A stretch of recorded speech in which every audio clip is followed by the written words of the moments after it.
दरोगा देवर की शादी से पहले भाभी ने अपनी दोनों मासूम बेटियों के साथ कमरा बंद कर किया आत्मदाह, तीनों की मौत। घटना जनपद जालौन के जिला मुख्यालय से 35 किलोमीटर दूर कोंच कोतवाली क्षेत्र के दाड़ी गांव की है, जहां देवर की शादी की शहनाई से ठीक पहले 3 जिंदगियां राख में बदल गईं। यह सिर्फ एक पारिवारिक आत्मदाह नहीं है, बल्कि एक पुलिस परिवार के भीतर पनपे दंभ, मानसिक प्रताड़ना और हैसियत के संघर्ष की दिल दहला देने वाली लंबी कहानी है, जिसने प्रशासनिक और न्यायिक प्रणाली पर गहरे सवाल खड़े कर दिए हैं। दरअसल उरई के मोहना की रहने वाली आरती की 2017 में शादी हुई थी। 27 वर्षीय आरती की जिंदगी पिछले कुछ सालों से एक अंधेरी कोठरी बन चुकी थी।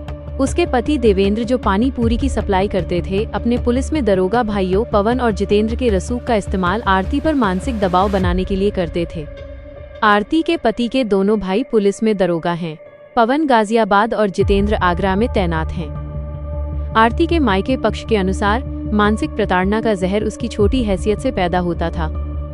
दारोगा भाइयों के स्टेटस के सामने आरती का साधारण मायका और उसका अपना सीधा साधा स्वभाव पति देवेंद्र को नागवार गुजरता था। हर दिन आरती को ये एहसास दिलाया जाता था कि वो इस रसूखदार परिवार के योग्य नहीं है। परिवार वालों के मुताबिक रविवार रात जब देवर जितेंद्र की हल्दी की रस्म खत्म हुई, आरती ने खुशी खुशी रस्म अदा करवाई और इसके बाद सब सो गए।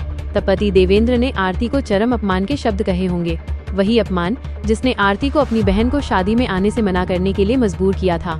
तुम्हारे जीजा देवेंद्र सभी लोगों की बेइज्जती करने की बात कह रहे हैं। यह शब्द साबित करते हैं कि देवेंद्र सार्वजनिक रूप से आरती को शर्मिंदा करने की धमकी दे रहा था। रात 11 बजे हुए इस झगड़े के बाद आरती ने पूरी रात बेबसी की आग में करवटें बदली होंगी। उसने देखा होगा कि उसके अपमान की आग उसके मासूम बच्चों को भी नहीं बख्शेगी। 27 वर्षीय आरती ने अपनी 7 वर्षीय बेटी पीहू और 2 वर्षीय बेटी दृष्टि को मारकर केवल चरम निराशा का प्रदर्शन किया। उसका अंतिम निष्कर्ष यही रहा होगा कि उसके मरने के बाद ये बच्चियां इस क्रूर परिवार की प्रताड़ना का शिकार बनेंगी या बेसहारा हो जाएंगी। मां की ममता ने बेबसी के आगे झुककर अपनी बच्चियों को सुरक्षित मृत्यु देने का भयानक फैसला लिया। सुबह के 5:30 बजे जब पूरा घर शादी के उत्साह के लिए जागने वाला था, आरती ने चुपके से ज्वलनशील पदार्थ डीजल उठाया और उसने अंदर से कुंडी लगाई। पहले उसने अपनी प्यारी बेटियों को, फिर खुद को उस ज्वलनशील तरल से भिगोया। एक माचिस की तीली और 3 चीखों ने शादी की सारी खुशियां हमेशा के लिए जलाकर राख कर दी। ये चीखें सिर्फ जलते हुए शरीर की नहीं थी, बल्कि न्याय और सम्मान की उस लड़ाई की थी जिसे आरती हार चुकी थी। थोड़ी ही देर बाद महिला और बच्चियों की चीखने की आवाज आई। कमरे से धुआं उठने पर परिजन और पड़ोसी दौड़े। आनन फानन में दरवाजा तोड़ा गया, आग बुझाई गई, लेकिन तब तक आरती और बेटी पीहू की मौत हो चुकी थी। छोटी बेटी दृष्टि 70 से 80% झुलस चुकी थी। दृष्टि को आनन फानन में सामुदायिक स्वास्थ्य केंद्र कोंच ले जाया गया। हालत गंभीर होने पर उसे झांसी मेडिकल कॉलेज रेफर किया गया और इलाज के दौरान उसने भी दम तोड़ दिया। घटना की सूचना पर स्थानीय सीओ परमेश्वर प्रसाद मौके पर पहुंचे। फोरेंसिक टीम ने कमरे की जांच की। टीम को जली हुई वस्तुएं, डीजल की गंध और प्लास्टिक कैन के अवशेष मिले। घटनास्थल का निरीक्षण करने के बाद सीओ ने कहा, शुरुआती जांच में मामला सुसाइड का लग रहा है। पारिवारिक विवाद की पुष्टि परिजनों और ग्रामीणों ने की है। सीओ का ये बयान सनसनीखेज है, क्योंकि ये हत्या आत्महत्या का स्पष्ट मामला था, लेकिन इसे केवल सुसाइड बताकर पुलिस ने मामले की गंभीरता को कम करने की कोशिश की। पारिवारिक विवाद शब्द का इस्तेमाल करके मानसिक प्रताड़ना और दहेज उत्पीड़न जैसे गंभीर आरोपों को दरकिनार करने का प्रयास किया गया। घटना के बाद महिला के घर की खुशियां मातम में बदल गईं। मायके पक्ष ने ससुराल वालों पर मानसिक प्रताड़ना का आरोप लगाया। आरती की बहन ने बताया, मैं शादी में दीदी के घर जाना चाह रही थी, लेकिन दीदी ने मना कर दिया था। कहा था कि मत आओ, तुम्हारे जीजा सभी लोगों की बेइज्जती करने की बात कह रहे, फिर तुम हमसे कहोगी कि जीजा ने ऐसा कह दिया। इससे बेहतर है कि शादी में मत आओ। इसके बाद हमने अपने भाई को भेजा था। बाद में दीदी का नंबर बंद हो गया। पता चला कि इतनी बड़ी घटना हो गई। घटना से कुछ देर बाद एसपी डॉक्टर दुर्गेश कुमार खुद मौके पर पहुंचे। एसपी ने घटनास्थल का बारीकी और गहनता से निरीक्षण किया। उन्होंने संबंधित अधिकारियों को प्रकरण के संबंध में गहनता से जांच कर यथाशीघ्र आवश्यक वैधानिक कार्यवाही हेतु निर्देश दिए। एसपी का निरीक्षण और गहनता से जांच का निर्देश इस बात का प्रमाण है कि सीओ के शुरुआती बयान में कुछ कमियां थीं या मामले को हल्के में लिया जा रहा था। एसपी का आना ये भी दर्शाता है कि पुलिस परिवार से जुड़ा होने के कारण ये मामला उच्च स्तरीय दबाव में आ गया था। अब सवाल ये है कि पुलिस की ईमानदारी पर संदेह, चूंकि 2 देवर पुलिस में दरोगा हैं, इसलिए यह संदेह स्वाभाविक है कि क्या स्थानीय पुलिस निष्पक्षता से जांच करेगी।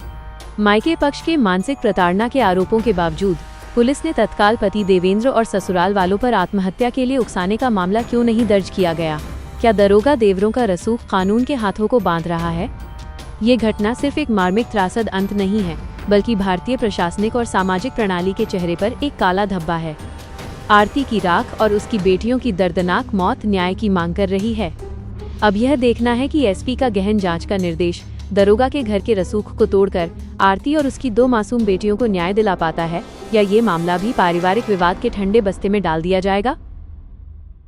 4 साल से माई को निकालता है पूरा पूजन बहू हमारी छोटी बहू को तो ये नौरन ने माई के निकालता नहीं तो मार आ रहे हम क्या कहती जान बुझ के मारूंगा। लड़का ने वो सांस से मिल के आगे लगाई, लड़का ने वो सांस ने आगे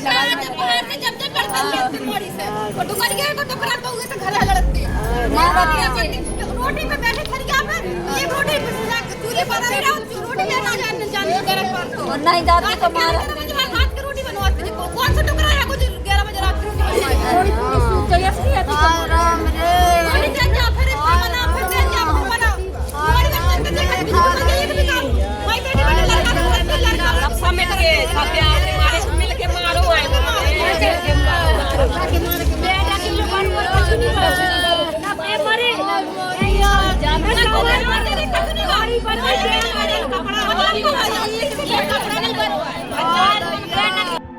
बहन के देवर की शादी थी, मेरे पास कॉल आया था। मैंने कहा दीदी हम आ रहे हैं आपके घर मंडप के दिन।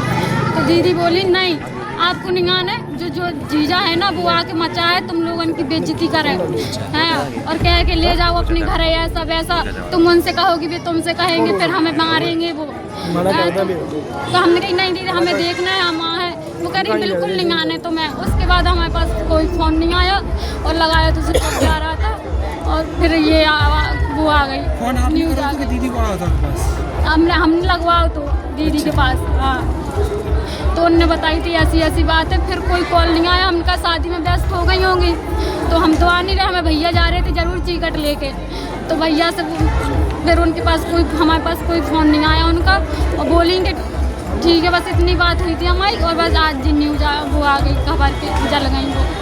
खबर क्या बजे मिली आपको? अभी सुबह मिली और किसी ने कॉल नहीं की थी। उन्होंने कॉल की उनकी नंदेव ने, इनके घर वालों ने, किसी ने नहीं की थी हमारे पास। नाम क्या? उसका नाम अजय है। क्या बजे? सुबह वही 7 बजे 7 साढ़े 7।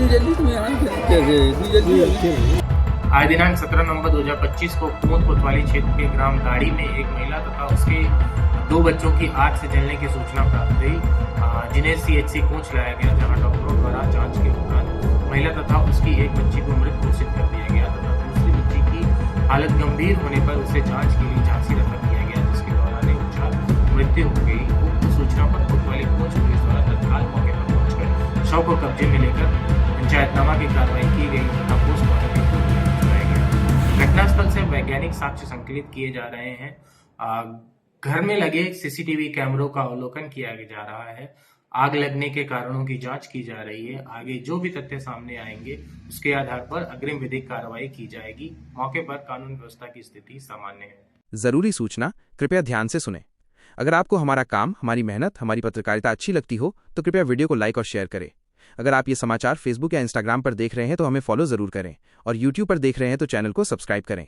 आप हमारे व्हाट्सएप चैनल से भी जुड़ सकते हैं। आप हमारे व्हाट्सएप नंबर 9795212081 पर हाई या हेलो लिखकर मैसेज करें। मैसेज करते ही आपको चैनल लिंक मिल जाएगी, उसे क्लिक करके चैनल को फॉलो करें। आपको बता दें व्हाट्सएप चैनल पर किसी को भी किसी का नंबर नहीं दिखता है, चैनल ऑनर को भी नहीं। तो सबसे फास्ट और लेटेस्ट अपडेट पाने के लिए तुरंत हमारे व्हाट्सएप चैनल को ज्वाइन करें। पूरा समाचार देखने के लिए आपका बहुत बहुत धन्यवाद। आभार।